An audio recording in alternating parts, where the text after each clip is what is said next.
अपना अज़हरी नेटवर्क अपना अज़हरी नेटवर्क।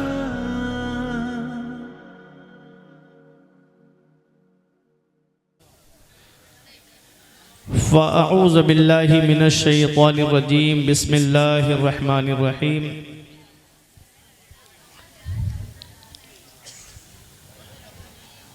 इन औलियाउहु इल्लल मुत्तक़ून आमन्तु बिल्लाहि सदक़ल्लाहुल अज़ीम व सदक़ रसूलुहुन नबियुल अमीनुल करीम व नहनु अला ज़ालिका लमिनश शाहिदीन व शाकिरीन वल्हम्दुलिल्लाहि रब्बिल आलमीन।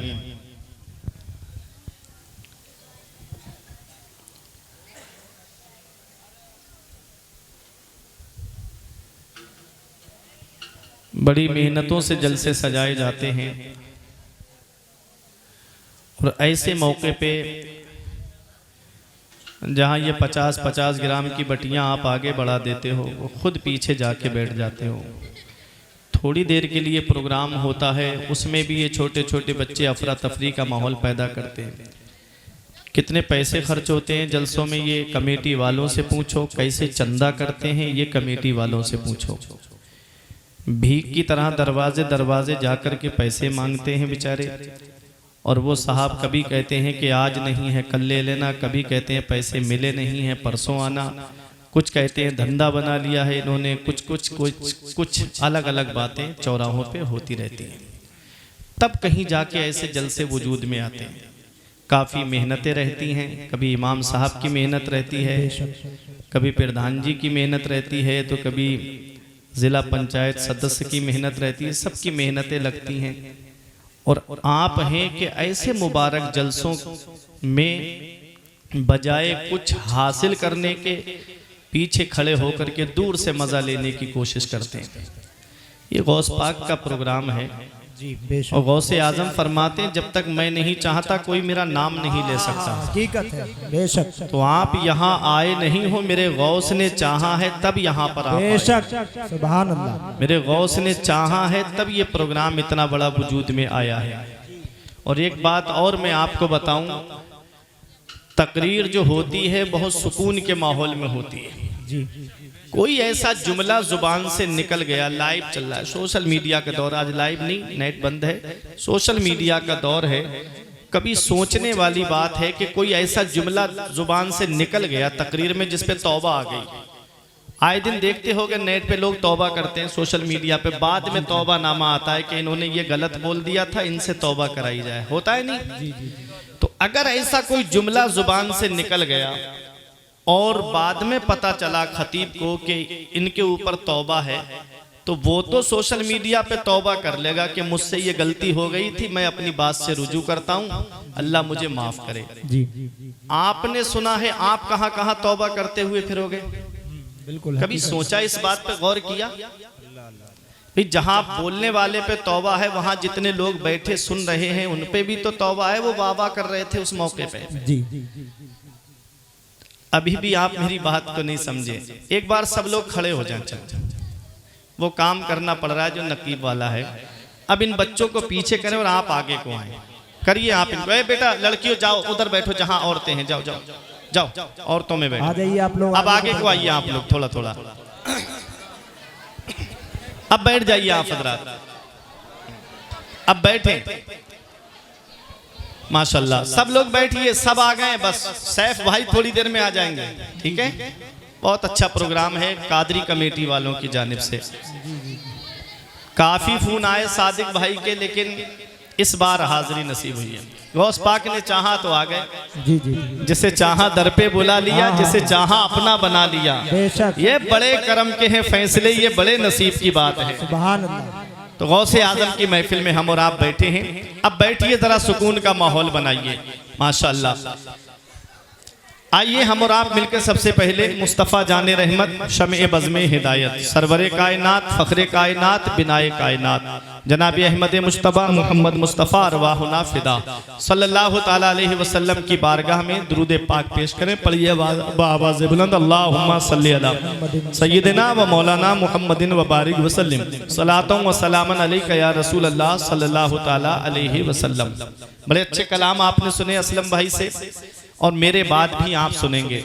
गौसे आज़म की मनकबत के चंद अशार में पेश कर रहा हूँ ताकि क़यामत के दिन जहाँ इनके नामे आमाल में ये लिखा हो कि इन्होंने खाई खेड़ा में गौस पाक की शान में कलाम पढ़े, वहाँ मेरा भी नाम आ जाए और आप सुभान अल्लाह बोलेंगे आपका भी नाम आ जाएगा। चंद अशार हैं कि ख्वाब ही में घर मेरा जन्नत बनाए गौ से पाक, ख्वाब ही में घर मेरा जन्नत बनाए गौ से पाक, ख्वाब ही में घर मेरा जन्नत बनाए गौ से पाक, ख्वाब ही में घर मेरा जन्नत बनाए गौ से पाक, मुस्तफ़ा के साथ में तशरीफ लाए गौ से पाक, मुस्तफ़ा के साथ में तशरीफ लाए गौ से पाक, ख्वाब ही में घर मेरा जन्नत बनाए गौ से पाक। मैं ये समझूंगा मुझे जन्नत का खाना मिल गया, मैं ये समझूंगा मुझे जन्नत का खाना मिल गया, अपने लंगर से अगर मुझे, अपने लंगर से अगर मुझे को खिलाए गौ से पाक, अपने लंगर से अगर मुझे को खिलाए गौ से पाक। और बहुत अच्छा शेर पेश कर रहा हूं, समाप्त करें। काश हो जाए किसी दिन आपके दरबार में, काश हो जाए किसी दिन आपके दरबार में, मैं सुनाऊं मन कबत और मैं सुनाऊं मन कबत और मुस्कुराए गौ से पाक, मैं सुनाऊं मन नारे रिसालत जिक्र गौसे आज़म मसलके आला हजरत हजरत अल्लामा मुफ्ती फुरकान मंजरी साहिब किबला अरकान कमेटी। वाह वाह वाह वाह, माशाअल्लाह माशाअल्लाह।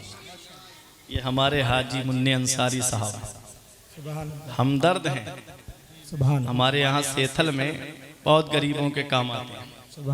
अल्लाह पाक इनकी तमन्ना पूरी करे, इनको हर मोड़ हर महाज पे अल्लाह कामयाबी अता फरमाए। मैं ये समझूंगा मुझे जन्नत का खाना मिल गया, अपने लंगर से अगर मुझे को खिलाए गौ से पाक। कभी आप जाएंगे बगदाद तो देखेंगे बहुत लंबी लाइन लगती है बगदाद में लंगर पे, गौ से के नाम पे जो लंगर चलता है। एक आलिम साहब गए अपने इलाके के, वो समझ रहे थे कि ऐसा ही कोई लंगर होगा जैसे हमारे यहाँ पर बन जाता है। कहते हैं जब मैं लाइन लग के घंटों नंबर आया मेरा, घंटों के बाद कहते हैं ऐसा खाना था कि 5 स्टार होटल का खाना फेल था उस लंगर के सामने। मैं ये समझूंगा मुझे जन्नत का खाना मिल गया, अपने लंगर से अगर मुझे को खिलाए गौ से पाक, अपने लंगर से अगर मुझे। अब आखिरी शेर सुने। क्या ताज्जुब है खुदा कहे दे अगर महशर के दिन, क्या ताज्जुब है खुदा कहे दे अगर महशर के दिन, जिसको भी चाहे जहन्नमो, जिसको भी चाहे जहन्नमो से बचाए गौ से पाक, जिसको भी चाहे जहन्नमो से बचाए गौ से पाक, ख्वाब ही में घरे मेरा जन्म। दुरूद पाक में अल्लाहुम्मा सल्ली अला सय्यदिना व मौलाना मुहम्मदिन व बारिक वसल्लिम। सलातों व सलामन अलैका या रसूल अल्लाह सल्लल्लाहु ताला अलैहि वसल्लम। पार बेड़े को लगा देते हैं गौसे आजम, पार बेड़े को लगा देते हैं गौसे आजम, डूबी कश्ती को तिरा देते हैं गौसे आजम। और बाखुदा ऐसी हिमायत तो ना देखी ना सुनी, बाखुदा ऐसी हिमायत तो ना देखी ना सुनी, पांव उखड़े तो जमा देते हैं गौसे आजम, पांव उखड़े तो जमा देते हैं गौसे आजम। और चोर चोरी करे अब्दाल का रुतबा पाए, चोर चोरी करे अब्दाल का रुतबा पाए, शान बंदे की बढ़ा देते हैं गौसे आजम। हज़रात गौसे आजम कौन है? अब तवज्जो दीजिएगा, एक मिनट भी आपका ज़ाय नहीं। अगर हमें किसी की शख्सियत का अंदाज़ा लगाना होता है तो हम उसके बैकग्राउंड को देखते हैं, हम उसके बैकग्राउंड को देखते हैं कि ये आदमी है कैसा, तो उसके परिवार पे नजर डाली जाती है। सरकार गौसे आजम का परिवार आप देखिए, सरकार गौसे आजम का घराना आप देखिए, सरकार गौसे आजम के वालिद हजरते अबू स्वालिह मूसा जंगी दोस्त अपने वक्त के अल्लाह के वली, आपके नाना हजरते अब्दुल्ला सौमई अपने वक्त के अल्लाह के वली, आपकी वालिदा अल्लाह की वलिया, आपकी फूफी अल्लाह की वलिया। ऐसे वलियों के घराने में वलियों के सरदार की आमद हो रही है। कौन है? आज हमारे नौजवानों को देखो, कोई गाने सुन के जवानी काट रहा है, कोई मोबाइल में फिल्में देख के जवानी काट रहा है, कोई आईपीएल में सट्टा लगा के जवानी काट रहा है। ये आज हमारे नौजवानों की जवानी है। और एक वो नौजवान है जो दरिया के किनारे लेटा है। आज हम अपने खाने पे गौर नहीं करते कि हमारे पेट में जो लुकमा जा रहा है वो कैसा है, हलाल है कि हराम है। मेरे आका हुजूर सल्लल्लाहु अलैहि वसल्लम के गुलामों, आओ मैं आपको बताऊं कि गौसे आजम के वालिद का तकवा क्या है, उनकी परहेजगारी क्या है। दरिया के किनारे नौजवान लेटा है, कई दिन का फाका हो गया, भूख ने बेचैन कर दिया, भूख ने निडाल कर दिया। दरिया के किनारे देखा कोई मुबाह चीज मिल जाए उठा के खा लूं। अचानक दरिया में एक सेब बहता हुआ आया, उस सेब को उठाया, सेब खाया ही था कि अंदर से तकवे ने झंझोड़ दिया, अंदर से परहेजगारी ने झंझोड़ दिया। ए अबू स्वालिह, ये तुमने क्या कर दिया? ये सेब किसी बाग का है और बाग का कोई मालिक होगा, तुमने बगैर मालिक की इजाजत के सेब खा लिया है। क्या जवाब दोगे अल्लाह को कयामत के दिन? ये उनका तकवा था, परहेजगारी थी। आप परेशान हो गए और इसी आलम में दरिया के किनारे किनारे चल दिए कि सेब दरिया में इधर से बहता हुआ आया है। तवज्जो के साथ सुनिएगा, आप एक ऐसे बाग में पहुंचे जिसकी शाखें दरिया पे लटक रही थी और सेब टूट टूट के दरिया के अंदर गिर रहे थे। जैसे ही बाग में पहुंचे, एक बुजुर्ग को देखा, अल्लाह अल्लाह में लगे हुए थे, जाकर के सलाम किया। बुजुर्ग ने सलाम का जवाब दिया, पेशानी देखी, समझ गई आने वाला कोई मामूली नहीं है। पूछा नौजवान कैसे आना हुआ? कहते हैं मैं अपने एक कसूर की माफी के लिए आया हूं। कहा कौन सा कसूर तुमने कर दिया? पहली बार तुम्हारी और मेरी मुलाकात है, इससे पहले ना तुमने मुझे देखा ना मैंने तुमको देखा, फिर कौन सा कसूर? कहा मैंने आपके बाग का एक सेब खा लिया है, मैं उसकी माफी के लिए आया हूं। अल्लाह अकबर, ये उनका तकवा, ये उनकी परहेजगारी कि सिर्फ बाग का एक सेब खाया। अगर आप किसी दारुल इफ्ता में जाएंगे, मुफ्ती से फतवा लेंगे कि एक अनजान चीज हमें रास्ते में मिली थी और उठा ली तो हमारे ऊपर क्या हुक्म लगता है, तो आपको जो हुक्म शरा होगा वो बता देंगे मुफ्तियाने किराम। लेकिन आओ, वो उनका तकवा था, परहेजगारी थी। आज भाई भाई की जमीन पे कब्जा करके बेच लेता है और जर्रा बराबर उसकी आंख से आंसू नहीं निकलता। कोई किसी की प्रॉपर्टी पे कब्जा कर लेता है और एक आंसू उसकी आंख से नहीं निकलता। अल्लाह अकबर, ये हाल है आज के दौर का। लेकिन वो गौसे आजम के वालिद हैं, सिर्फ एक अनजाना सेब खाया था, आंख में आंसू आ गए कि मैं इसका जवाब कयामत के दिन क्या दूंगा। ऐ लोगों, अगर कोई, मेरे आका फरमाते हैं, अगर कोई किसी की एक बालिश्त जमीन को नाजायज छीन ले, नाजायज उस पर कब्जा कर ले, आका फरमाते हैं उस जमीन को 7 तबक नीचे तक निकाल करके अल्लाह कयामत के दिन उसके गले का तौक बना देगा। वो गले का तौक आज अगर 50 किलो मिट्टी हमारे गर्दन में लटका दी जाए किसी चीज में भर करके, तो हम सीधे खड़े नहीं हो पाएंगे। तो सोचो, अगर कोई एक बालिश्त जमीन पर, एक गज जमीन पर अगर किसी की नाजायज कब्जा करेगा, तो कयामत के दिन अल्लाह उस जमीन को उसके गले का तौक बना देगा उसका। अल्लाह अकबर। तो जरा सोचो, ये आज हम दुनिया में नहीं डरते, किसी की भी माल पे कब्जा कर लेते हैं, किसी की भी जमीन पे कब्जा कर लेते हैं, एक एक प्लाट को 2-2, 3-3 लोगों के हाथ बेच करके पैसा हजम कर जाते हैं। एक आंसू हमारी आंख से नहीं निकलता। वो गौसे आजम के वालिद हैं, वो उनका तकवा है, परहेजगारी है। कहते हैं मैंने आपके बाग का एक सेब खाया है, मुझे माफ कर दीजिए। बुजुर्ग ने कहा कहां से आ रहे हो? कहते हैं इतना लंबा सफर करके आ रहा हूं। समझ गए ये कोई मामूली नहीं है जो एक सेब के लिए इतना लंबा सफर करके आए। ये नहीं कहा कि आप बाग मेरे हाथ बेच दीजिए, बाग खरीद लूंगा, बाग मेरा हो जाएगा तो सेब भी मेरा हो जाएगा। लेकिन कहा नहीं, बस सेब वाली आप गलती को माफ कर दीजिए।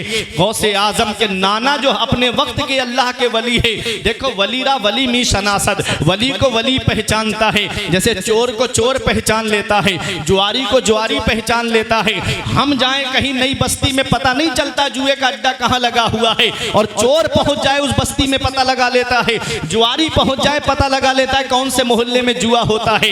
याद रखना, जैसे आज दुनिया में एक दूसरे को आदमी पहचान लेता है, वो तो अल्लाह के वली है। वलीरा वली मी शनासद, वली को वली पहचानता है। कहा बेटा माफ तो कर देंगे, लेकिन मेरी 2 शर्तें माननी पड़ेगी।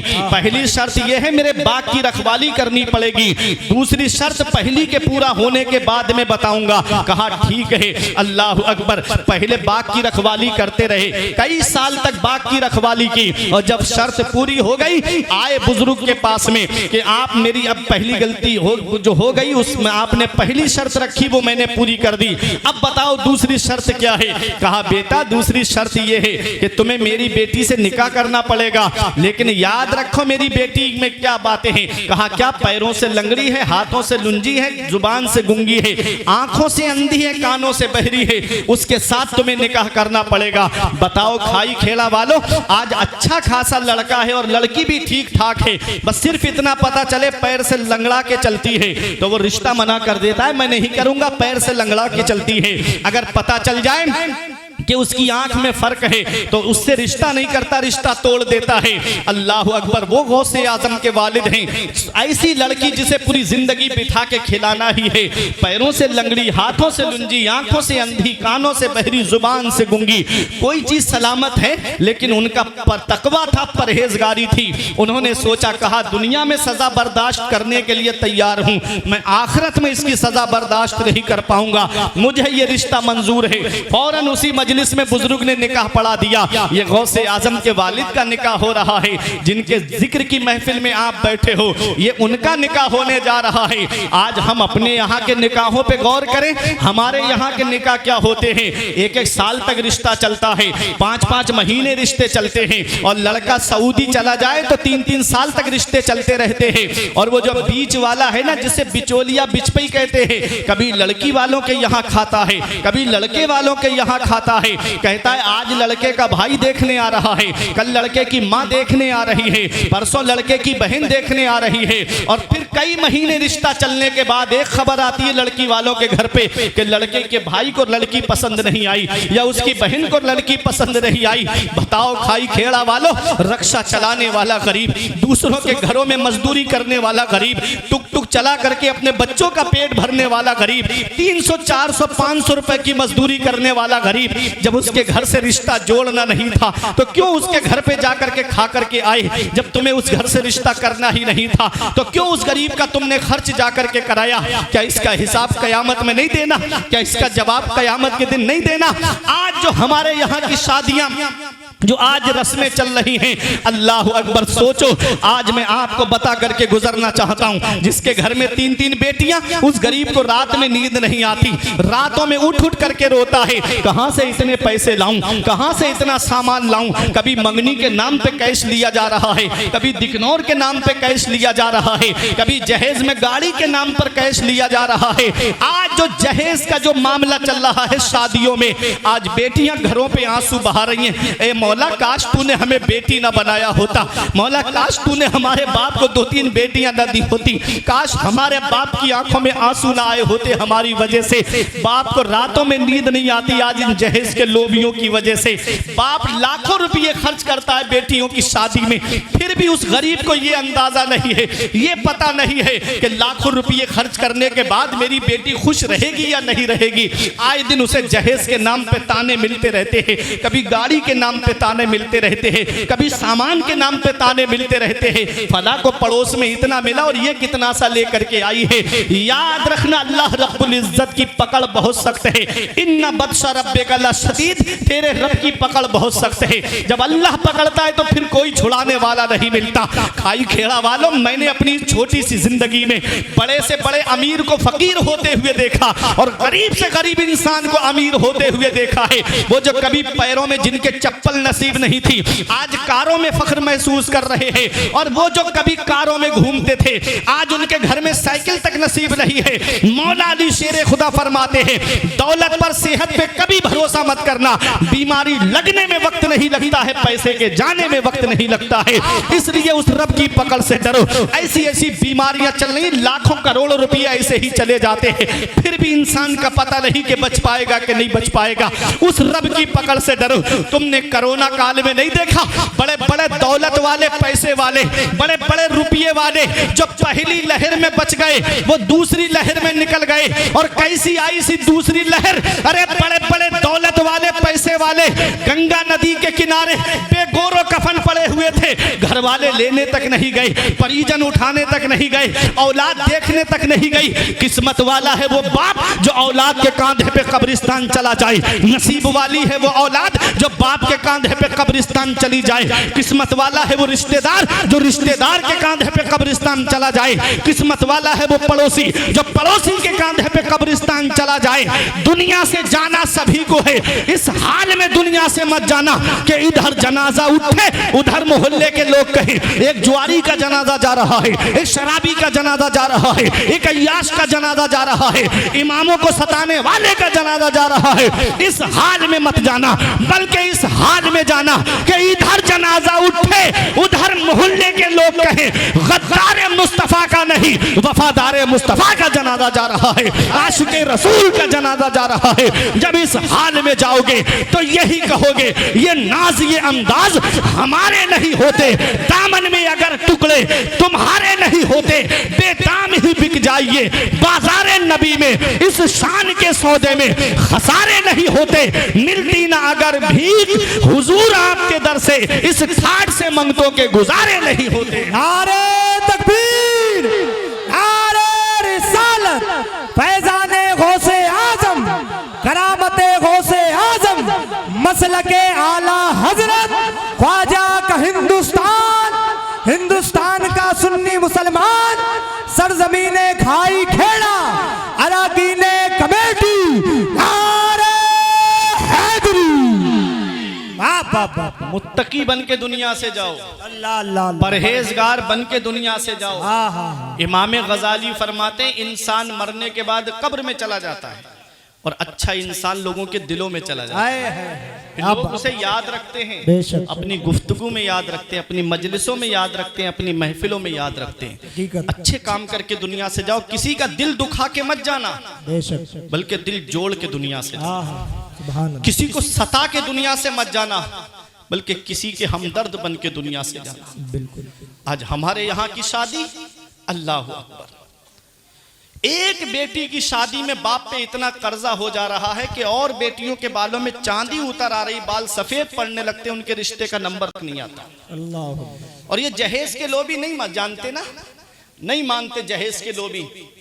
मुझे एक बात बताओ खाई खेड़ा वालों, किसी को ससुराल के पैसे से मालदार होते हुए देखा? बताओ। कोई ससुराल के पैसे से अमीर हुआ?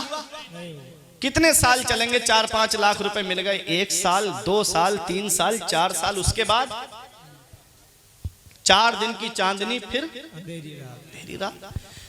अपनी मेहनत की कमाई पे भरोसा रखो। अच्छा, जो मेहनत से कमाई जाती है, जैसे एक गाड़ी वो है आदमी अपने पैसे से खरीद के लाता है, तो छोटा सा गड्ढा भी आता है ना तो हल्के कर लेता है। और एक वो है कि जो आपको कोई चलाने को दे दे फिर चलाता है ना।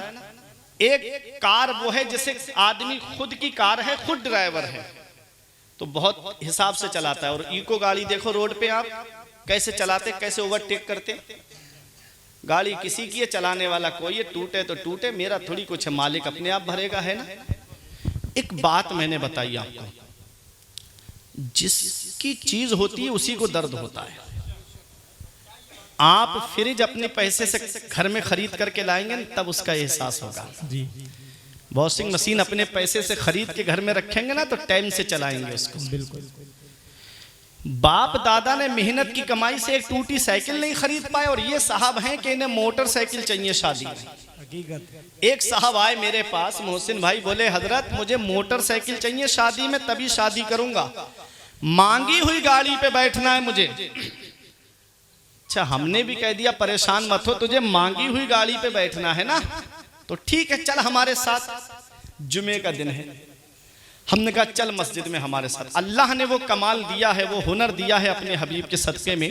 1 जुमा, 2 जुमा, 3 जुमे तकरीर करूंगा तेरे ताल्लुक से, और 3 जुमों में इतना चंदा इकट्ठा कर दूंगा, तू मस्जिद के दरवाजे पर रुमाल बिछा के बैठ जाना।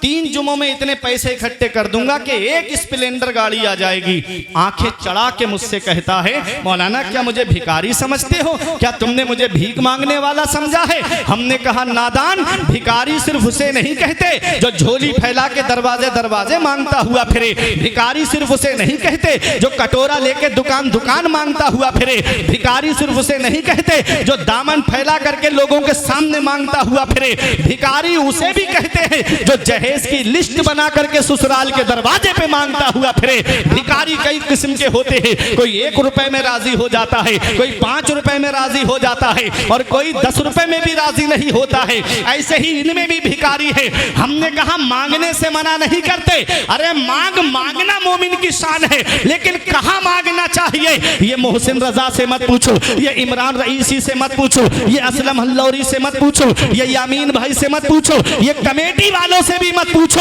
अरे बरेली करीब है, चलो आला हजरत की बारगाह में और इमामे इसको मोहब्बत से कहो, ऐ आला हजरत हमें मांगना है, हम कहां मांगे, कौन हमें देगा? तो आज भी गुंबदे रजा से आवाज आती है, कौन देता है? देने को मुंह चाहिए। कौन देता है? देने को मुंह चाहिए। देने वाला है सच्चा हमारा नबी। बाबा नारे तकबीर, नारे रिसालत, मसलके आला हजरत, जश्न गौसुल वरा, मुफ्ती फुरकान मंजरी साहिब किबला। वाह वाह वाह। कौन देता है?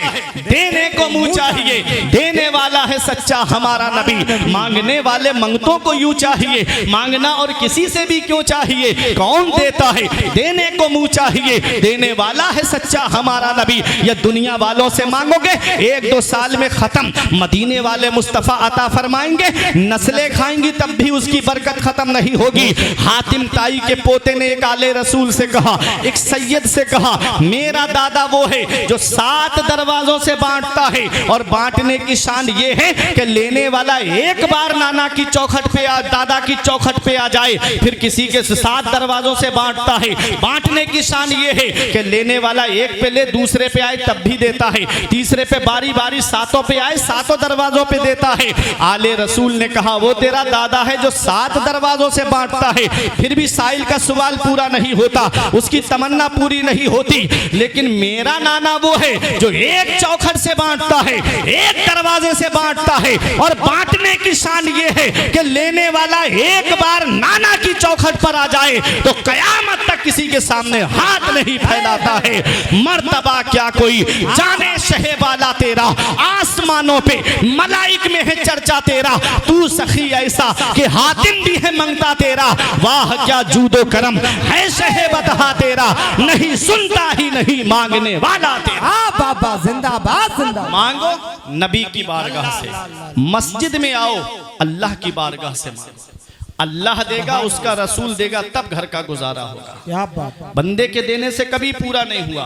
कोई इंसान किसी इंसान को क्या देता है? आदमी सिर्फ वसीला है, खुदा देता है। अल्लाह अल्लाह। वो राज़िक है, गिज़ा कीड़ों को देता है, वो पत्थर में भटकता फिरता है। इंसान क्यों रोजी के चक्कर में उड़ाने भर हवाओं में या लगा गोते समंदर में, मिलेगा बस वही जितना के लिखा है मुकद्दर में। बेशक जितना अल्लाह ने किस्मत में लिखा है, तकदीर में लिखा है, उतना ही मिलेगा। चाहे भीख मांग के ले लो, चाहे अल्लाह की रजा में राजी हो के ले लो। तो एक निकाह हमारे यहाँ होते हैं और एक निकाह वो होने जा रहा है गौसे आजम के वालिद का। अल्लाह अकबर। हमारे यहाँ की शादियाँ, अल्लाह अकबर, 500-500 की बारात, 600-600 की बारात, वहाँ जा कर के नए नए खानों की फरमाइश कि खाना हमें स्टैंडिंग चाहिए, हमें खाने में ये चाहिए, हमें खाने में वो चाहिए। और अपने घर पे जब दावत करेगा तो सिर्फ एक तरह का खाना खिला देगा। ये हाल है आज हमारी शादियों का, हमारे यहाँ की बारात का। और खाना खाया वो बाराती जिनके घर में एक एक हफ्ता चिकन नहीं बनता, शादी में जाएंगे तो सिर्फ लेग पीस पे लेग पीस, आधा खाया आधा नीचे फेंका, आधा खाया आधा नीचे फेंका। वो गरीब लड़की वाला हाथ जोड़ के कहता है खाने में कोई कमी हो तो माफ कर देना, खाने में कोई कमी रह गई हो तो माफ कर देना। और ये बाराती जगह जगह टोली बना के, कोई कहता है कोरमे में मजा नहीं आया, कोई कह रहा है रोटी मोटी बन गई, कोई कहता है जर्दे में मजा नहीं आया। ये हाल है आज इनका। आका क्या फरमाते हैं? मेरे आका की हदीस है, आका फरमाते हैं खाने में ऐब ना निकालो, अच्छा लगे तो खा लो, अच्छा ना लगे तो मत खाओ, खाने में कमी मत निकालना। बाज जगह हम मेहमानी में चले जाते हैं तो बेचारी औरतों को पता चल जाए आज मेहमान हमारे घर आ रहे हैं, ऐसी गर्मी में पूरा दिन उनको किचन में हो जाता है खाना बनाते बनाते। और ये साहब गए खाने मारे, नमक कम कर दिया, मिर्च तेज कर दी। इसीलिए हदीस में मेरे आका ने फरमाया खाने में ऐब मत निकालना, अच्छा लगे तो खाओ, अच्छा ना लगे तो मत खाओ। ये हमारे आका का फरमान है। और ये साहब खड़े होकर के इस जगह अपने आप को रख के देखो, जो हम किसी गरीब बेटी के बाप का मजाक उड़ा रहे हैं, उसकी इज्जत को हम लोगों के सामने नीलाम कर रहे हैं। काश इस जगह हम खड़े होते, हमारी बेटी की शादी होती हो, लोग हमारे खाने में ऐब निकालते होते तो फिर हम क्या करते? याद रखना, इन अहसनतुम ले अनफुसिकुम व इन असातुम फलहा। अल्लाह कुरान में फरमाता है अच्छा करोगे तो अच्छा तुम्हारे लिए है, और अगर बुरा करोगे तो इसका वबाल भी तुम्हारे ऊपर है, इसका जवाब तुमको देना पड़ेगा। खाना खाओ, जितना तुमको हाजत है उतना खाना खाओ, एकदम से ज्यादा खाना ना निकालो, बर्बाद मत करो, इसका हिसाब देना पड़ेगा। खाना जब शादी के सारे अरकान अदा हो जाते हैं तो शाम को जब टेबलें समेटी जाती है तो खाने का इतना ऊंचा ढेर लग जाता है, रोटी चावल खाना इतना बर्बाद होता है।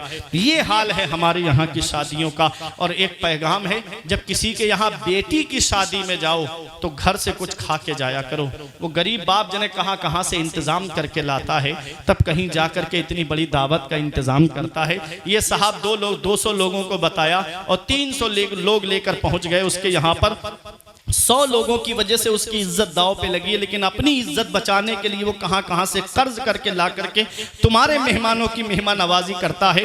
फिर भी हम उसकी गुर्बत का मजाक उड़ाते हैं। ऐ मेरे अजीजों, शादी करो तो ऐसी करो सादगी के साथ जैसे अली का अक्द हुआ फातिमा के साथ। जरदार देख कर ना जमींदार देख कर, रिश्ता करो नबी का वफादार देख कर। तो किसी के यहाँ शादी में जाओ तो अपने हाथ को रोक करके खाया करो, ये सोच करके कि जैसे हम अपने घर पे खाते हैं। एक हमारे यहाँ की शादी है और एक वो शादी है जो गौसे आजम के वालिद की होने जा रही है। निकाह पढ़ाया गौसे आजम के नाना ने। जब आपका निकाह हो गया, आप कमरे के अंदर गए हुजरे अरूसी में। जैसे ही कमरे में दाखिल हुए तो देखा वहां एक हसीनो जमील दुल्हन बैठी हुई है, जिसके हाथ भी सलामत हैं, जिसके पैर भी सलामत हैं, जिसके कान भी सलामत हैं, जिसकी आंखें भी सलामत हैं और जो बोल भी सकती हैं। फौरन कमरे से बाहर आ गए, कहीं किसी और कमरे में तो नहीं चला गया। आए बुजुर्ग के पास आकर के कहा कि आपने मुझे किस कमरे में भेज दिया? उसमें वो लड़की नहीं है जिसके पैर सलामत नहीं है, हाथ लुंजे हैं, आंखों से अंधी है, कानों से बहरी है। बुजुर्ग ने कहा बेटा जिस कमरे में मैंने भेजा है वही तुम्हारी दुल्हन है। कहा फिर वो बातें? कहा उसका मतलब अब मैं तुम्हें बताता हूं। तो मैंने अपनी बेटी को पैरों से लंगड़ी इसलिए कहा कि आज तक मेरी बेटी ने कभी भी कदम मेरी इजाजत के बगैर घर से नहीं निकाला। मैंने हाथ से लुंजी इसलिए इसलिए कहा। आज तक मेरी बेटी ने किसी हराम माल को हाथ नहीं लगाया, मैंने कानों से बहरी इसलिए कहा। आज तक मेरी बेटी ने कोई गंदी बात अपनी कानों से नहीं सुनी है, आंखों से अंधी इसलिए कहा। आज तक मेरी बेटी ने किसी गैर महरम को नहीं देखा है, और जुबान से गूंगी इसलिए कहा कि आज तक मेरी बेटी कभी झूठ नहीं बोली है। सोचो खाई खेड़ा वालों, बाप के तकवे का आलम यह है कि सिर्फ एक सेब की खातिर कई साल बाप की रखवाली करे, और माँ की परहेजगारी का आलम यह है कि कभी झूठ नहीं बोली है, कभी किसी फहिश बात को अपने कानों से नहीं सुना है। जब बाप इतना तकवे वाला है और माँ की परहेजगारी की ये शान है, तो उनके शिकम से जो बेटा दुनिया में आया है, उसी बेटे को दुनिया गौसे आजम के नाम से जानती है, उसी बेटे को दुनिया अब्दुल कादिर जिलानी के नाम से जानती है, इसी को इमाम इश्क मोहब्बत कहते हैं। वाह क्या मर्तबा ऐ गौस है बाला तेरा, ऊंचे ऊंचों के सरों से कदम आला तेरा, सर भला क्या कोई जाने के है कैसा तेरा, औलिया मलते हैं आंखें वो है तलवा तेरा। नारे तकबीर, नारे रिसालत, फैजाने गौसे आजम, अजमते गौसे आजम, करामते गौसे आजम। वाह वाह वाह, सुभान। माँ परहेजगार, बाप मुत्तकी, तो बेटा पहले ही दिन से रोजा रखता हुआ आया।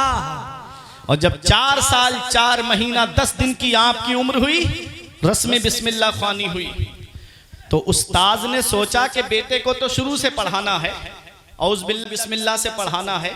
कहा पढ़ो बेटा।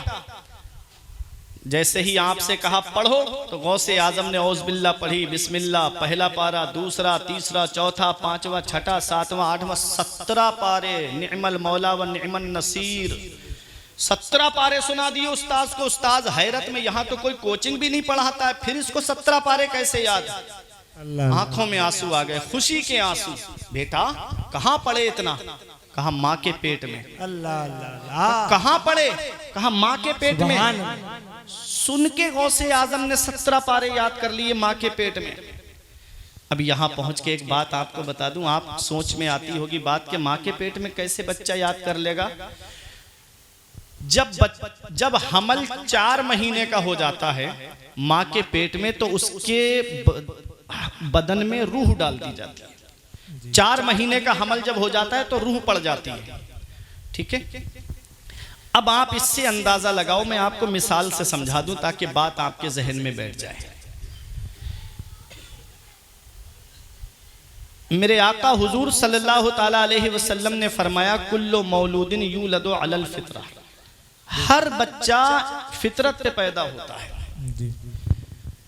एक हमारे मोबाइल में छोटी सी मेमोरी पड़ती है कि नहीं पड़ती है? उसमें आप कव्वाली डाउनलोड करोगे तो कव्वाली हो जाएंगे, उसमें गाने डाउनलोड करोगे तो उस चिप में गाने हो जाएंगे, अगर उसमें फिल्में डलवाओगे तो फिल्में डल जाएंगी। एक कंप्यूटर से उस चिप के अंदर फिल्में डलवाओगे तो फिल्में आएंगी, गाने डालोगे तो गाने आएंगे, उसमें कव्वाली डलवाओगे तो कव्वाली आएंगी, और उसमें आप तकरीर या नाते डलवाओगे तो तकरीर और नाते आएंगी। ये छोटी सी इंसान की बनाई हुई चीज है जिसके अंदर इतनी चीजें महफूज हो जाती हैं। तो गौसे आजम को तो अल्लाह ने पैदा किया है। वो कुरान की तिलावत सुनकर के जो है अपनी माँ के शिकम में कुरान को याद नहीं कर सकते। अल्लाह अल्लाह। सरकार गौसे आजम की शान आप देखिए, 17 पारे एक बैठक में आपने सुना दिए। उस्ताद बोले बेटा ये कहाँ याद किए? कहा मेरी माँ 17 पारों की हाफिजा है, और वो जब सुबह को फजर की नमाज पढ़ती तो पहले कुरान की तिलावत करती थी, फिर उसके बाद किसी काम को हाथ लगाती थी। वो पारे मैंने रोजाना सुनकर के याद कर लिए। अल्लाह अकबर। हुजूर गौसे आजम के उस्ताद कहते हैं आगे पढ़ो। कहा इससे आगे मुझे याद नहीं है, मेरी माँ इतने ही पारे पढ़ती थी, अगर पूरे पढ़ती तो पूरे याद कर लेता। गौसे आजम माँ के शिकम से हाफिजे कुरान पैदा हो रहे हैं। बेशक। तो आप जरा अंदाजा लगाओ कि गौसे आजम ने 18 साल की उम्र तक कस्बा जीलान के कुर्बो जवार में जहां जहां तालीम थी आपने हासिल कर ली। हाफिजे कुरान बन गए, कारी कुरान बन गए। 18 साल की उम्र के बाद आपकी माँ की उम्र 78 साल है और गौसे आजम की उम्र 18 साल है। जब माँ की उम्र 60 साल की थी तब गौसे आजम पैदा हुए, तवज्जो देना, 60 साल की उम्र में औरत जब पहुंच जाए, बूढ़ी हो जाती है, तो औलाद की तरफ से मायूस हो जाता है इंसान कि 60 साल में अब बच्चे कहाँ होंगे। वो अल्लाह है जो वीराने में गुलशन खिला देता है, सुभान अल्लाह। वो अल्लाह है जो पत्थर से पौधा निकाल देता है। बेशक। आज शादी को 1-2 साल हो जाए तो बीबी को ताने देना शुरू कर दिए जाते हैं कि अब कोई औलाद नहीं हो रही है, इसको छोड़ो, डिवोर्स दो, तलाक दो, कोई और करके लाओ।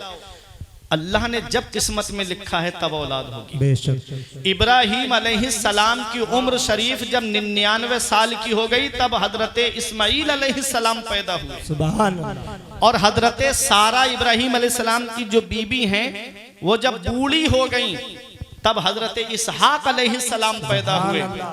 हजरत जकरिया बूढ़े हो गए, तब हजरत यहया की पैदाइश हुई। कुरान में पूरा वाकया है कि हजरत सारा ने कहा अब मेरे यहाँ औलाद होगी, जबकि मैं बूढ़ी हो गई और मेरे शौहर के बाल सफेद पड़ गए।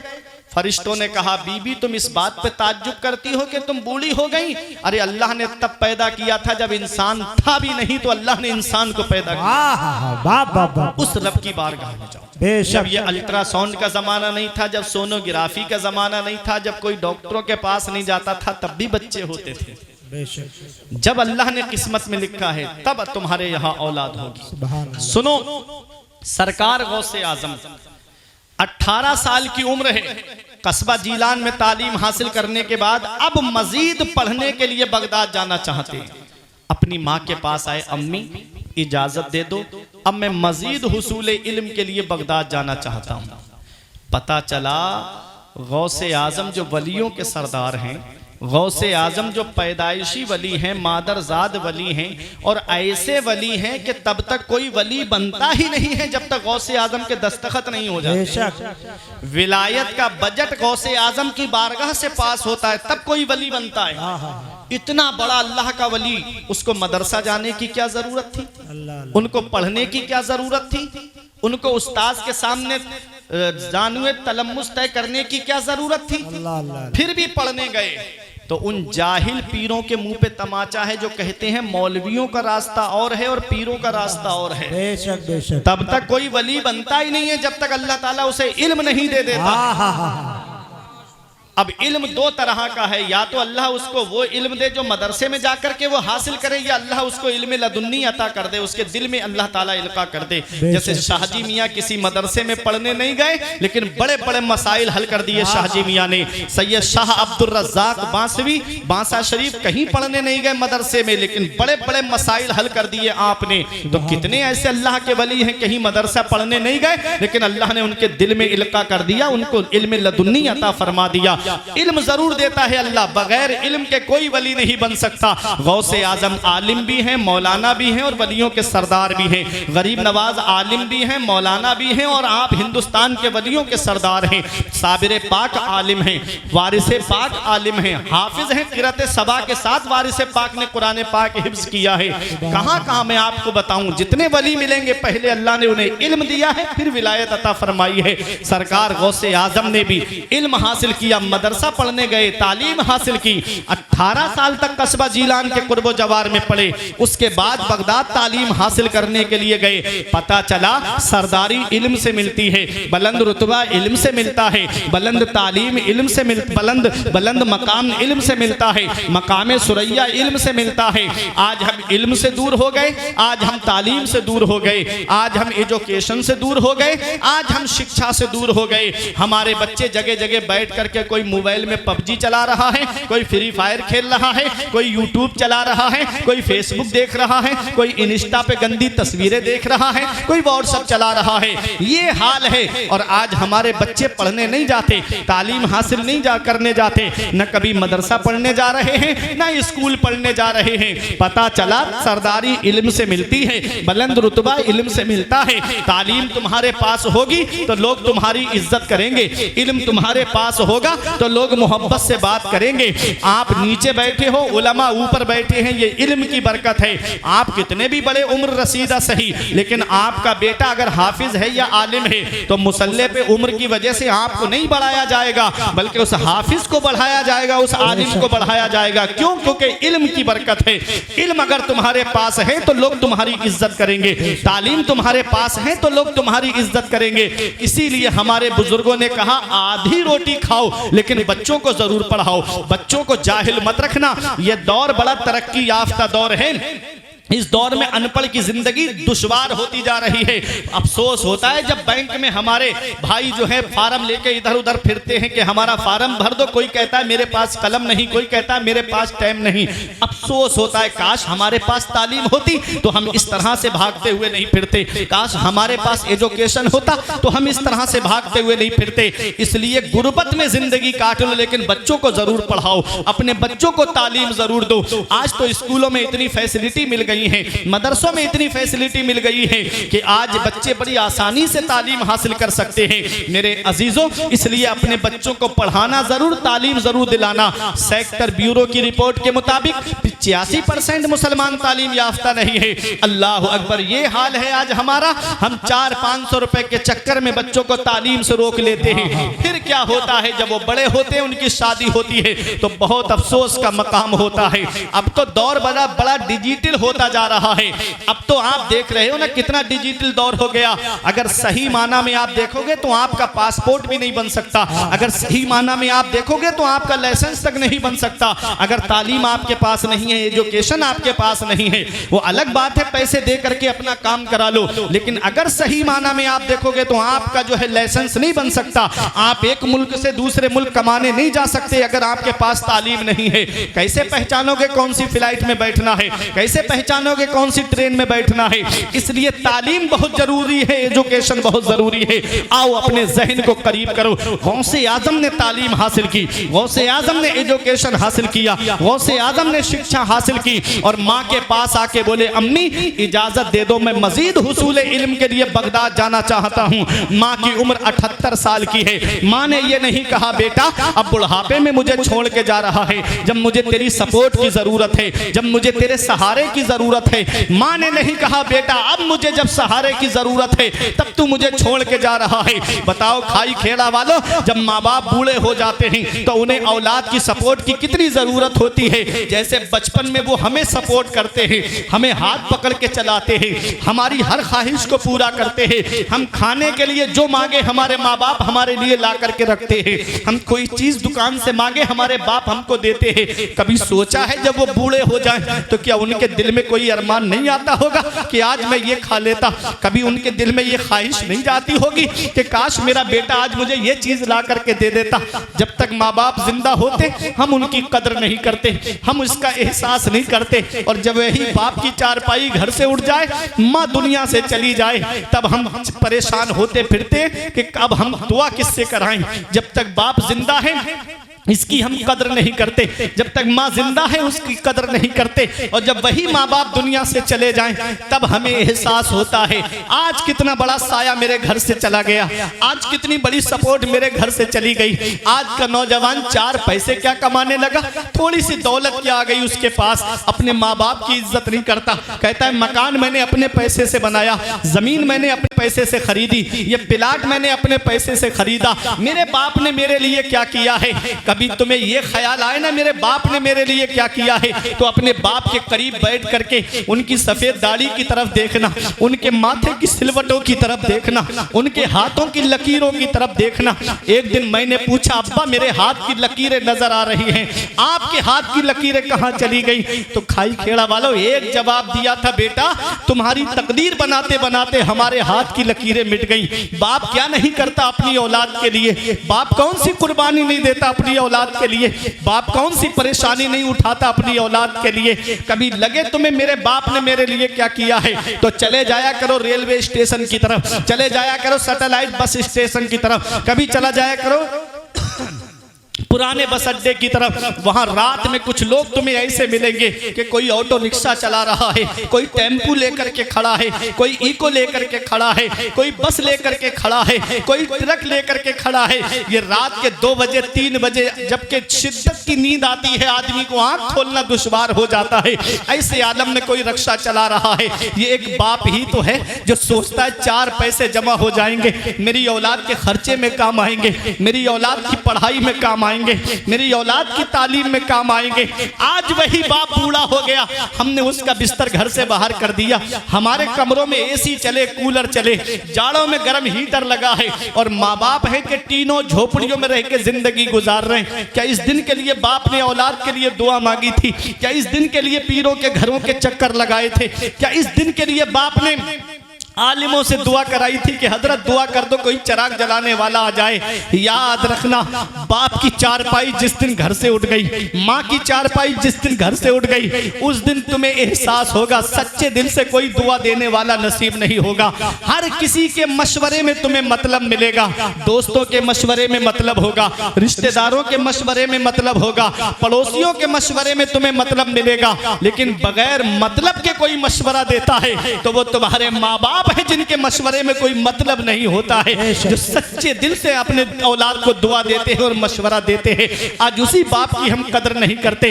हमारे बुजुर्गों ने कहा बाप आंगन में लगे हुए पेड़ की तरह होता है। जब शिद्दत की गर्मी पड़ती है, जब शिद्दत की धूप पड़ती है, जब गरम गरम लू के थपेड़े होठों को खुश्क कर देते हैं, ऐसे आलम में सबसे बेहतर साया पेड़ का साया होता है, सबसे मुनासिब साया पेड़ का साया होता है।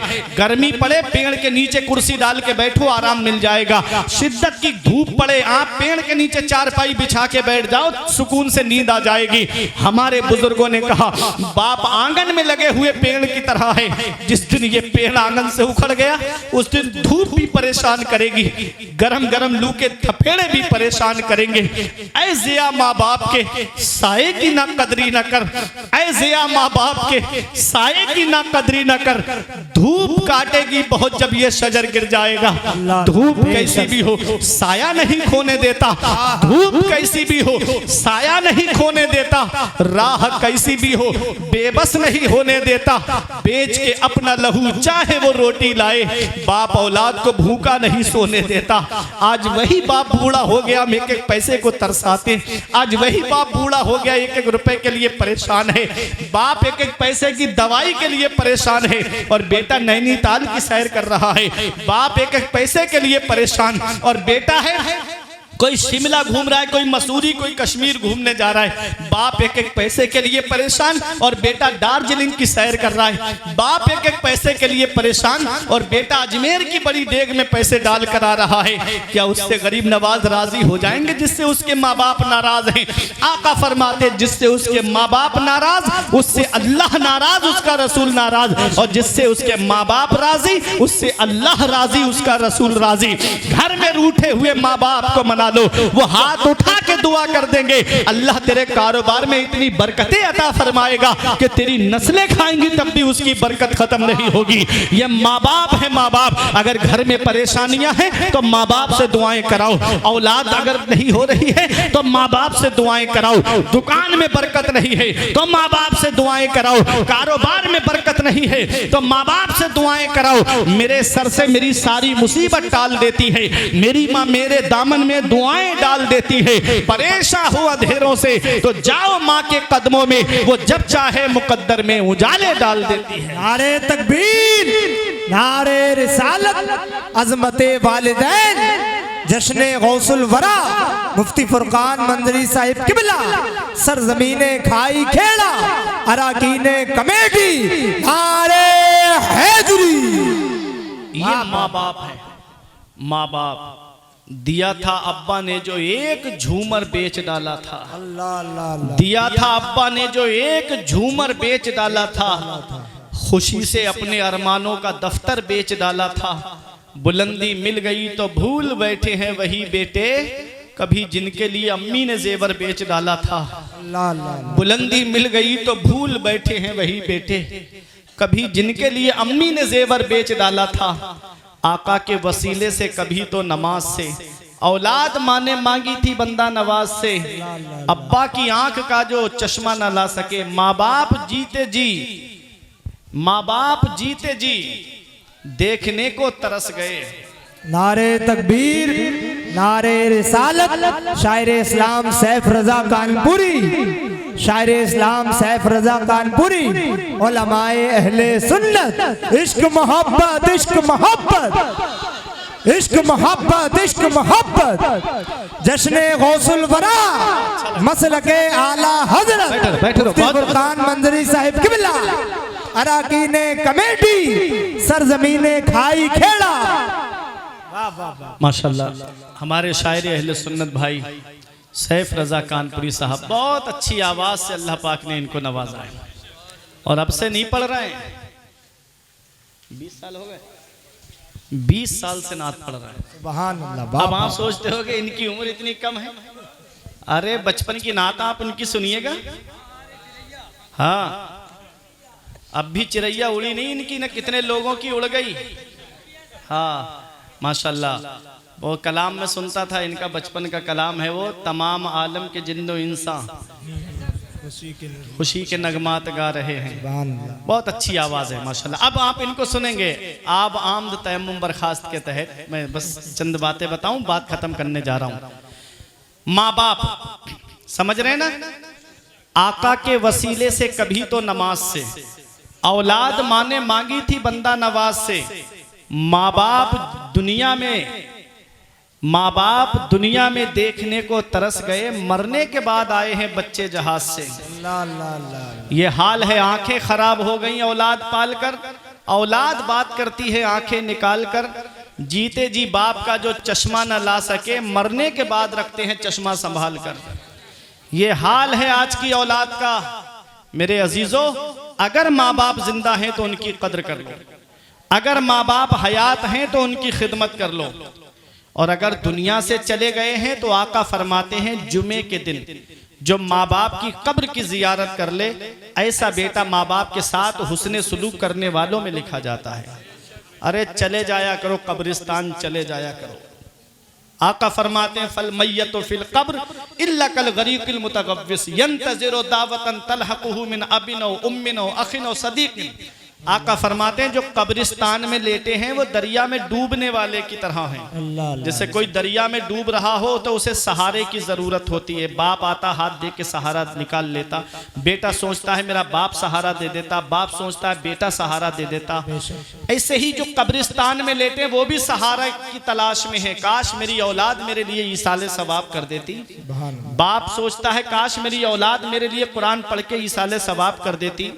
जो नौजवान 2.5 घंटे बैठ के फिल्में बैठ के देखें और 10 मिनट अपनी बाप की कब्र पे जाके कुरान नहीं पढ़ सकते, आज 2-2 घंटे IPL बैठ के देखते, मच्छर काटे कुछ भी काटे लेकिन हटेंगे नहीं, लेकिन बैठ के देखेंगे, और 10 मिनट बाप की कब्र पे जाके कुरान नहीं पढ़ सकते।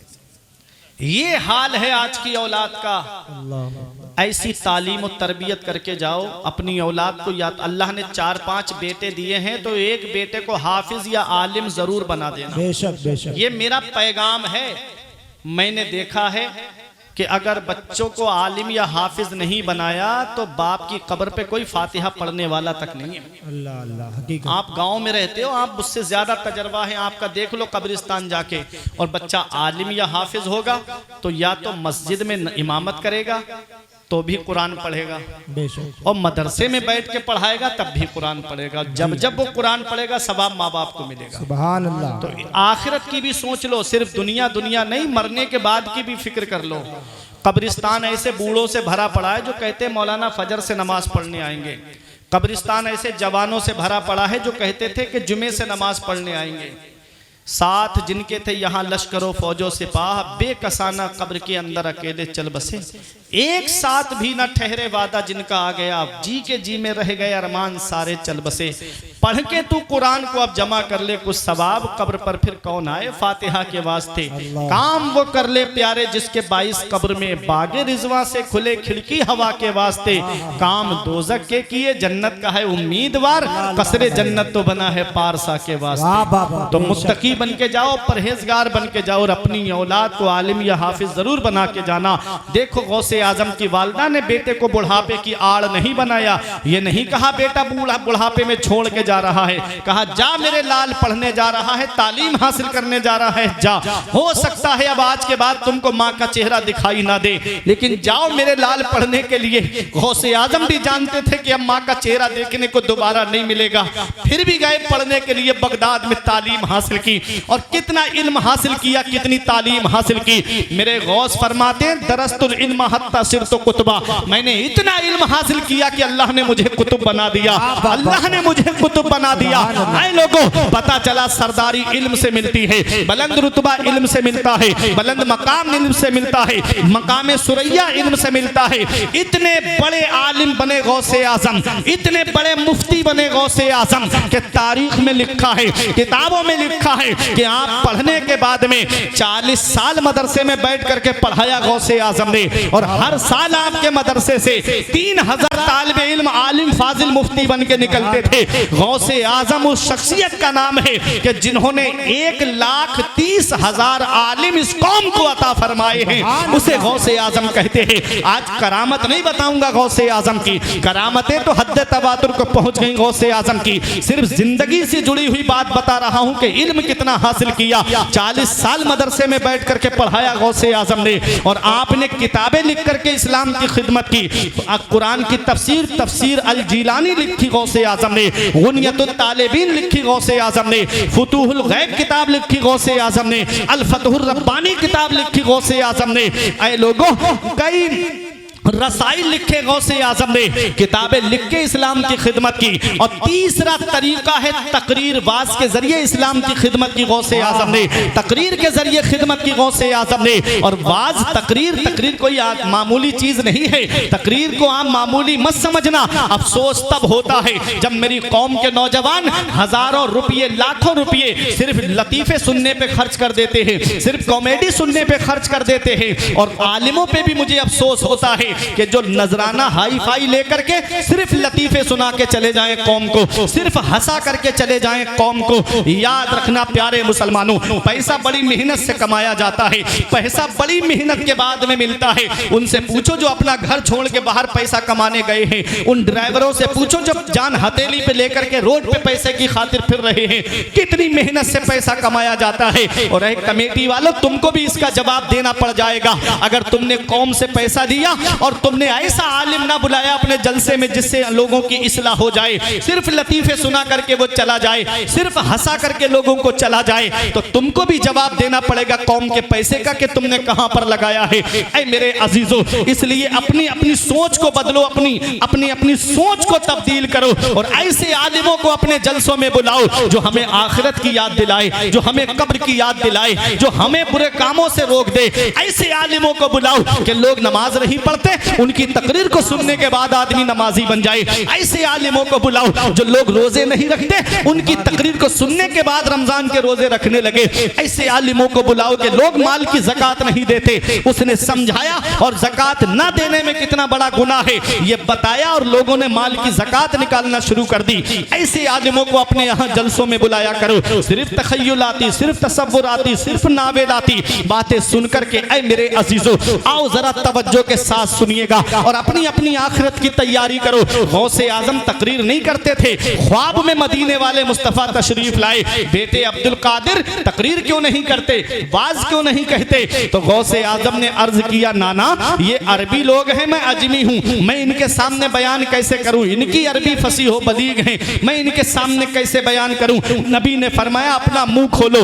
गौसे आजम ने मुंह खोला, नबी ने 7 मरतबा अपना लुआबे दहन गौसे आजम के मुंह में डाल दिया। सुभान अल्लाह। अब गौसे आजम मिंबर खिताबत पे बैठे, तकरीर करने के लिए बैठे, झिझक महसूस हुई। अल्लाह अकबर, तवज्जो दीजिए, वक्त बहुत कम है मेरे पास।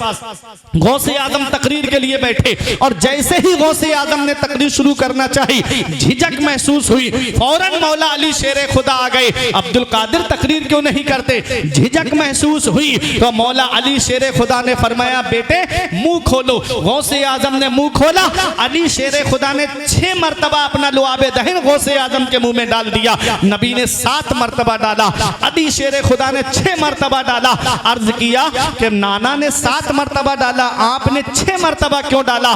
तो नबी करीम सल्लल्लाहु अलैहि वसल्लम का अदब देखो प्यारे मुसलमानों, कैसा अदब था मेरे आका का।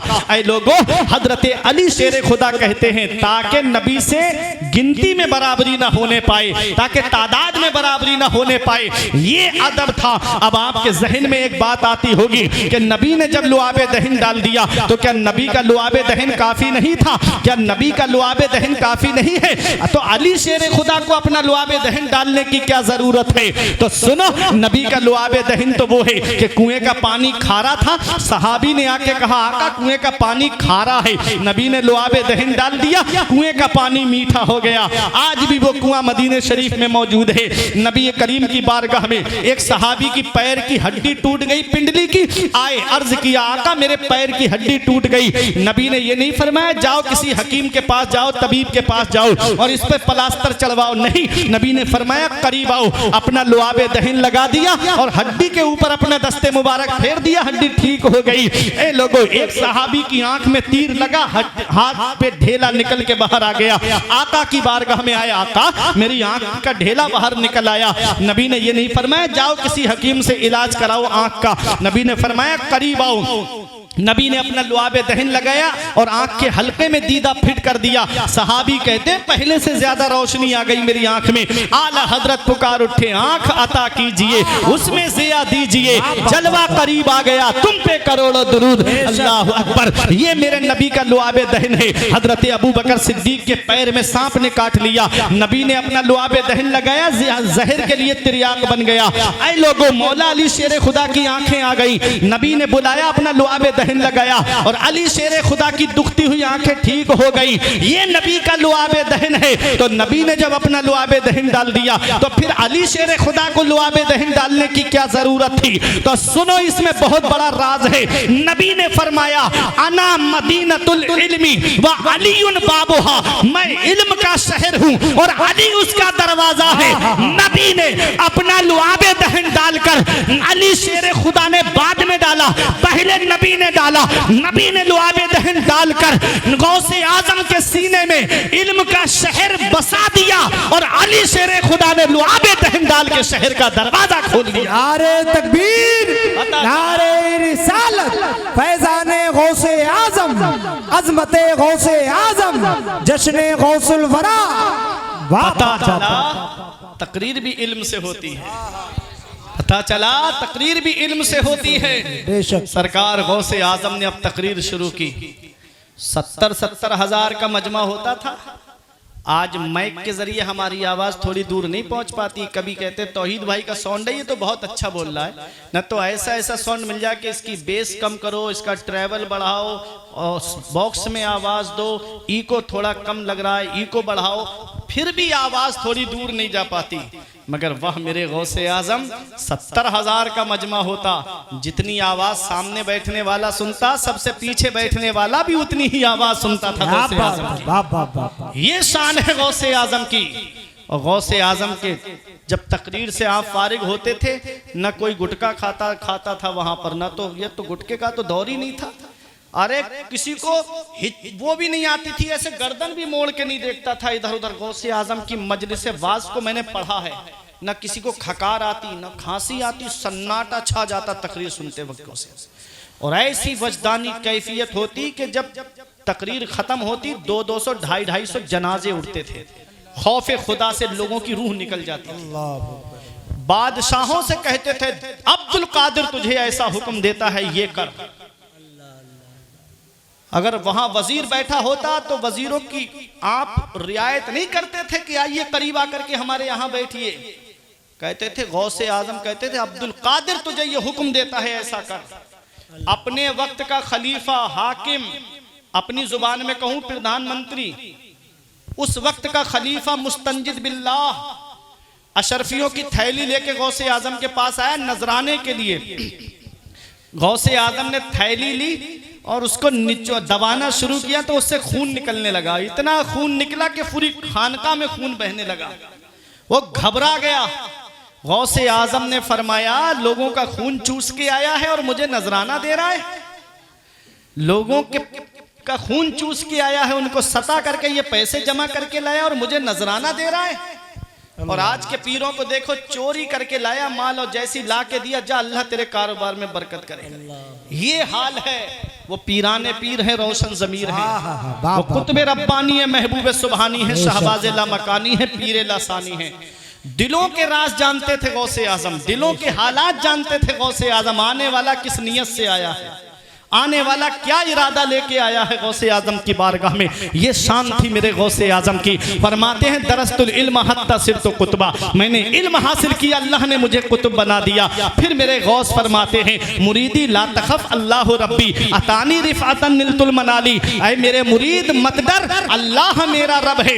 अब आपको मैं बताऊं, आज हमारे यहाँ प्रधान जी कह दे मत डर तो मतलब है खाई खेड़ा में मत डर, अगर कोई MP कह दे मत डर तो मतलब है कि जिले में मत डर, अगर चेयरमैन कहे मत डर तो मतलब है तहसील में मत डर, अगर कोई विधायक कहे मत डर तो मतलब है जिले में मत डर, अगर CM कहे मत डर तो मतलब है सूबे में मत डर, अगर PM कहे मत डर तो मतलब है मुल्क में मत डर। अब एक गांव वाला दूसरे गांव वाले से तो डर सकता है, एक तहसील वाला दूसरी तहसील वाले से तो डर सकता है, एक जिले वाला दूसरे जिले वाले से तो डर सकता है, एक सूबे वाला दूसरे सूबे वाले से तो डर सकता है, एक मुल्क वाला दूसरे मुल्क वाले से तो डर सकता है। हमने कहा है गौसे आजम आपका फरमान है, ऐ मुझसे मोहब्बत करने वाले मत डर। हम कहां ना डरें, क्या अपने गांव में ना डरें, क्या कस्बे में ना डरें, क्या तहसील में ना डरें, क्या जिले में ना डरें, कहां ना डरें। तो आज भी गौसे आजम के गुंबद से आवाज आती है मुरीद तुबूली फिस समाई वलर्दो दुक्कत, ऐ मुझसे मोहब्बत करने वाले जिस अब्दुल कादिर का तूने दामन पकड़ा है, उसकी बुलंदी के झंडे आसमानों पर भी लहरा रहे हैं, जमीन पर भी लहरा रहे हैं। न जमीन के ऊपर डरने की जरूरत है, न जमीन के नीचे डरने की जरूरत है।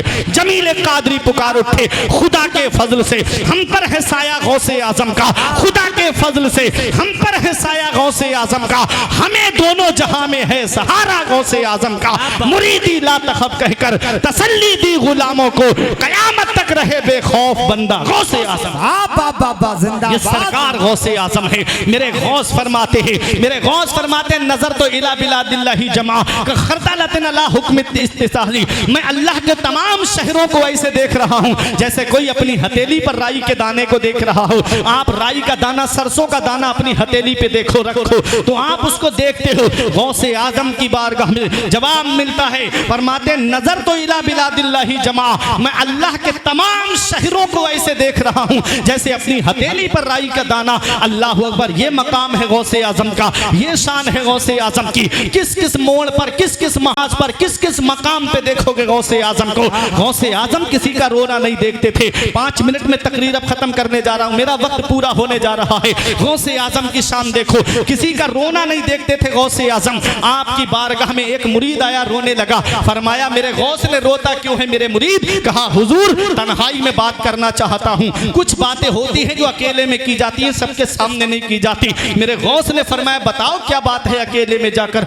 उसने कहा हुजूर मेरी एक बेटी थी जो मकान की छत पे चढ़ी, जवान बेटी है मेरे आका, फातिमा उसका नाम है। मेरे गौस मेरी बेटी मकान की छत से अचानक गायब हो गई, पता नहीं कहां चली गई मेरे आका। मैंने पड़ोस में जाकर के देखा, मेरी बेटी नहीं मिली। मेरे मकान की छत पे 4 दीवारी इतनी ऊंची है कि बेटी छत से भी कहीं नहीं जा सकती। ये वो दौर नहीं है खाई खेड़ा वालों जिस दौर में बेटियां इधर उधर निकल जाती थी। बड़ा पाकीज़ा दौर था मेरे गौस का, बड़ा तकद्दुस वाला दौर था मेरे गौस का, बेटियां पर्दे में रहती थी। अल्लाह अकबर। मेरे गौस ने फरमाया परेशान मत हो, अपनी आंखें बंद की। उसके बाद फरमाया मेरे मुरीद परेशान मत हो, तू ऐसा कर कर्ख के खंडरात में चला जा। बगदाद से थोड़ी दूरी पे एक जगह है कर्ख, वहां के खंडरात थे, कहा उसमें चला जा और एक गोल दायरा खींच के बैठ जाना और पढ़ना बिस्मिल्लाह बेनियत अब्दुल कादिर, ये पढ़ के बीच में बैठ जाना। जिन्नात आएंगे, डरना मत, तेरा कोई कुछ नहीं कर पाएगा। और कैसे कोई कर सकता है? मेरे गौस फरमाते हैं इंसानों के भी पीर हैं, जिन्नात के भी पीर हैं। फरमाते हैं मेरे गौस अना शेखुल कुल, मैं सबका पीर हूँ, मैं पीराने पीर हूँ। ताज शरिया पुकार उठे पीरों के आप पीर हैं या गौस अल मदद, अहले सफा के मीर हैं या गौस अल मदद। सदका रसूले पाक का झोली में डाल दो, हम कादरी फकीर हैं या गौस अल मदद। कौन गौसे आजम है? फरमाया जा परेशान मत होना, जिन्नात निकलेंगे, डरना नहीं, तेरा कोई कुछ नहीं कर पाएगा। मुरीद पहुंच गया, जिन्नात गुजर रहे हैं, मुरीद बैठा देख रहा है। सुबह के वक्त जिन्नात का सरदार आया, उसने कहा ए शख्स यहाँ क्यों बैठा है? तुझे पता नहीं है जिन्नों के गुजरने की जगह है? क्या तुझे अपनी जान प्यारी नहीं है? क्या तुझे अपनी जिंदगी से प्यार नहीं है? क्या तेरे जिस्म पर सर भारी लग रहा है जो यहाँ जिन्नात के बैठने की जगह पे बैठा है? उसने कहा, गौसे आजम के मुरीद ने कहा, क्योंकि मेरे गौस ने फरमा दिया था जब वो तुझसे पूछेंगे तू यहाँ क्यों बैठा है तो कह देना मैं बैठा नहीं बिठाया गया हूँ। जब वो पूछे किसने बिठाया है तब मेरा नाम बता देना, वो तेरी फरियाद को सुनेगा।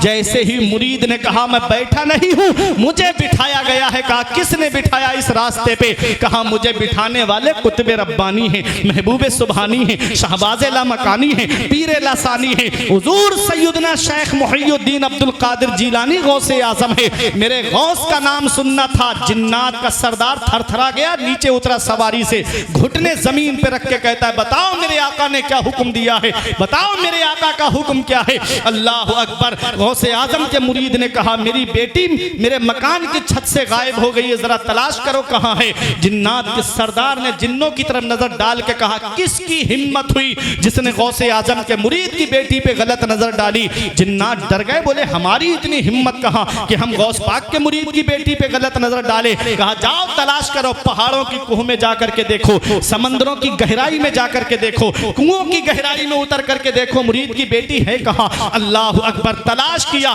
तो मुल्क चीन का एक जिन्न पकड़ करके लाया गया। सबक लेके जाना आज जश्न गौसुल वरा से। ये कादरी कमेटी ने जो गौस पाक के जिक्र की महफिल सजाई है और जिसमें गौस पाक का जिक्र सुनने को मिल रहा है। सुनो कौन है गौसे आजम। जिन्नात जब पकड़ करके उसको लेकर आए, गौसे आजम के मुरीद की बेटी को भी ला करके हाजिर कर दिया। अब जिन्नात के सरदार ने उससे पूछा तेरी हिम्मत कैसे हुई, तूने गौसे आजम के मुरीद की बेटी को गलत नजर डाली? उसने कहा कि मैं इधर से गुजर के जा रहा था, ये मकान की छत पे चढ़ी, इसके सर पे दुपट्टा नहीं था, मैं इधर से गुजर रहा था इसलिए मैं इसको उठा करके ले गया। अब जरा मुझे बताओ मज़ारों पे जाकर के देखो बेटियों का क्या हाल है, मज़ारों पे जाकर के देखो बहनों का क्या हाल है। अल्लाह अकबर। वो हाल है, कोई कह रही है शाहदाना वली दरबार में बैठ करके दाना छोड़ दे, कोई छोटे बड़े सरकार के दरबार में है कि आज के बाद कभी नहीं आऊंगा। ये हालात बन गए। वजह कि आज जो नंगे सर बहन बेटियां गलियों में घूम रही हैं, जो मेकअप करके गलियों में घूम रही हैं, जिन्नात की तादाद इंसानों से ज्यादा है। ये मैं नहीं कहता, अल्लाह का कुरान कहता है या माशरल जिन्नी कद इस्तक्सरतुम मिनल इंस, ऐ जिन्नात के गिरोह तुम इंसानों से ज्यादा हो। जिन्न इंसानों से ज्यादा है लेकिन हमें नजर नहीं आते। कौन सी गली में जिन्न है हम नहीं जानते, कौन से कोने में जिन्न है हम नहीं जानते, कौन से घर में जिन्न है हम नहीं जानते। जिन्न दो तरह के होते हैं, एक वो होता है जो लोगों को परेशान करता है, एक शरीफ होता है, नेक होता है जो परेशान नहीं करता। तो अब जरा मुझे बताओ जो आज ब्याह शादियों के मौके पे आधी आधी आस्तीन के कपड़े, सरों पे भी दुपट्टा नहीं, सरों पर भी चादर नहीं, और हमारे मोहल्ले की बहन बेटियां बेपर्दा घूमती नजर आती हैं। कभी मुहर्रम के मेले के नाम पे बेपर्दगी हो रही है, कभी 12वीं के जुलूस के नाम पे बेपर्दगी हो रही है, कभी 11वीं के जुलूस के नाम पे बेपर्दगी हो रही है। अब तो 12वीं के जुलूस में औरतें वीडियो बना करके इंस्टाग्राम पे डाल रही हैं, माज़अल्लाह। उधर नात पड़ी जा रही है जुलूस में, इधर ये वीडियो बना करके, अल्लाह अकबर। उस जुलूस में वो पाकीज़ा जुलूस हमारे नबी का, अल्लाह अकबर, जिसमें पैगंबर इस्लाम ना आते तो बेटियों को इज्जत नहीं मिलती, पैगंबर इस्लाम ना आते तो बहनों का कोई वकार नहीं था, मकाम नहीं था। आज उन्होंने पैगंबर इस्लाम के जुलूस की बेहुरमती करना शुरू कर दी। ये बहन बेटियां हमारे ही तो घरों की हैं, ये जो बाजारों घूम रही हैं ये हमारे ही तो घरों की हैं, ये ब्याह शादी में जा रही हैं हमारे ही तो घरों की है। आज अगर कोई मकान की छत से झांक ले किसी के घर में तो भाई लड़ने के लिए तैयार हो जाता है। तेरी हिम्मत कैसे हुई मेरी बहन आंगन में बैठ बैठी थी, तूने घर में झांक के देखा। मेले में बहन को भेजते हुए गैरत कहाँ चली जाती है। ब्याह शादियों में आधी आधी आस्तीन के कपड़े पहना करके भाई मोटरसाइकिल पे लेके जा रहा है, तब गैरत कहाँ चली जाती है। याद रखना प्यारे मुसलमानों, न संभलोगे तो मिट जाओगे हिंदी मुसलमानों, तुम्हारी दास्तां तक भी न होगी दास्तानों में। हमें करनी है शहंशाह बतहा की रजा जोई, वो अपने हो गए तो रहमते परवरदिगार अपनी, तरीके मुस्तफा को छोड़ना है वजह बर्बादी, इसी से कौम दुनिया में हुई बे इक्तिदार अपनी। वो गौसे आजम का मुरीद है, कहता है मेरी बेटी को जिन्नों का सरदार कहता है कि तेरी हिम्मत कैसे हुई गौसे आजम के मुरीद की बेटी को तूने उठाया। उसने कहा कि मैं जा रहा था, ये मकान की छत पे खुले सर खड़ी थी, इसलिए मैं इसको उठा के ले गया। अल्लाह अकबर मेरे अजीजों, जिन्नात के सरदार ने उसकी गर्दन मार दी और गौसे आजम के मुरीद की बेटी को उसके बाप के हवाले कर दिया। और उसके बाद गौसे आजम के मुरीद ने कहा कि तुम मेरे गौस को कैसे जानते हो, तुम मेरे गौस को कैसे पहचानते हो। तो जिन्नात के सरदार का जवाब सुनो। जिन्नात के सरदार ने कहा तुम जानने की बात करते हो, अरे गौसे आजम को अल्लाह ने वो पावर दिया है कि हम किसी भी कोने पे हो दुनिया के और गौसे आजम अपनी खानका से सिर्फ निगाहे जलाल उठा दे हमारी तरफ, तो हम जहां हो वहीं हमारे बदन में आग लग जाए। कहा तुम जानने की बात करते हो। एक बात कही जिन्नात के सरदार ने, उसको याद कर लेना। जिन्नात के सरदार ने कहा तुम जानने की बात करते हो, अरे गौसे आजम की शान तो ये है कि जिस मकान में, जिस घर में, जिस जगह गौसे आजम का नाम लिया जाएगा, मेरी नस्ल का जिन उस घर में दाखिल नहीं हो सकता। बाबा नारे तकबीर, नारे रिसालत। गौस पाक का जिक्र किया करो, अपने घरों में गौस पाक का नाम लिया करो, अपने घरों में गौसे आजम के नाम की फातिहा कराया करो, खत्मे कादरिया कराया करो, गौसे आजम की नियाज कराया करो अपने घरों में। पीरों के आप पीर हैं या गौस अल मदद, अहले सफा के मीर हैं या गौस अल मदद, सदका रसूले पाक का झोली में डाल दो, हम कादरी फकीर हैं या गौस अल मदद। दिल की सुनाए अख्तर दिल की जुबान में, बहते ये कहते ये बहते नीर हैं या गौस अल मदद। ये सरकार गौस पाक हैं। मेरे अजीजों, गौसे आजम का दामन पकड़ लो। आपने फरमाया यदि अला मुरीदी कसमाई अलल अर्द, मेरा हाथ मेरे मुरीदों पे ऐसे साया किए हुए है जैसे आसमान जमीन पे साया किए हुए हैं। जो कादरी सिलसिले का है, जो गौसे आजम के सिलसिले में है, वो किस्मत पे नाज करे, अपनी किस्मत पे फख्र करे। मेरे गौस फरमाते हैं इल्लम तकुन मुरीदी जय्यद अना जय्यद, ऐ मेरे मुरीद मत डर अगरचे तू अच्छा नहीं है। इल्लम तकुन मुरीदी जय्यद, ऐ मेरे मुरीद अगरचे तू अच्छा नहीं है। जिस अब्दुल कादिर का तूने दामन पकड़ा है वो जय्यद भी है और सैयद भी है। आला हजरत पुकार उठे हैं रजा यूं ना बिलक तू नहीं जय्यद तो न हो, सैयदे जय्यदे हर दहर है मौला तेरा। वाह क्या मर्तबा ऐ गौस है बाला तेरा, ऊंचे ऊंचों के सरों से कदम आला तेरा। सर भला क्या कोई जाने के है कैसा तेरा, औलिया मलते हैं आंखें वो है तलवा तेरा। सारे अफ्ताबे जहां करते हैं काबे का तवाफ, काबा करता है तवाफे दरे बाला तेरा। तो सिर्फ गौसे आजम का जिक्र सुन के चले मत जाना, गौसे आजम की अदाओं को अपनाना, गौसे आजम के तरीके पे चलना, गौसे आजम के बताए हुए रास्ते पे चलना। गौसे आजम की बारगाह में एक मुरीद आया, बोला घर में बरकत नहीं होती, कमाते बहुत है, पैसा इधर आता है उधर चला जाता है। आपने फरमाया दरवाजे पे पर्दा टांग लेना।